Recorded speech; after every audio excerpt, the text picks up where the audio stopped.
De último dia nós temos uma crítica sobre a ensinança que sai for de oposição e se nós walk back o trabalho que agora assim ainda capaz door de minister de ensinança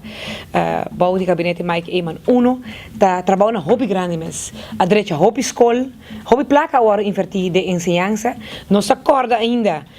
promete que sei de 8 anos de 2001 até 2009 onde na escola venta cair be hobby nang falta buki escola tá quebrar não tem banho não tem cooler tem sina hobby problema e de anos capaz de promete 4 anos una em gabinete Mike Eman uno já acaba mira mais hobby diferença mas hobby escola com awardo renovar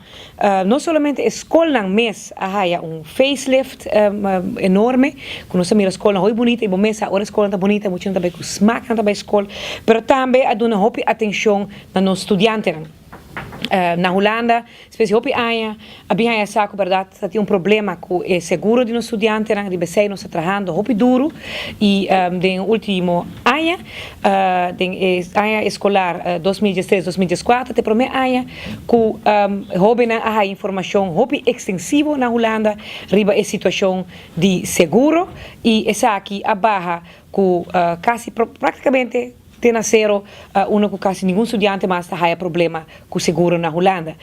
Ainda não está completamente resolvido, mas como avisa, para sobre que tinha algum que tem problema. Prometo esse e para o grupo de jovens aqui nós a reunir na Juni na Holanda durante IPCO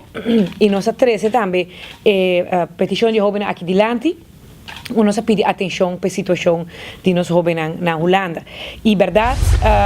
nós temos ouvido da delegação holandesa e não também essa investigação, ou também pede na ministra para essa investigação riba e ponto na aqui. Januari também tem nós vamos seguir o tema aqui,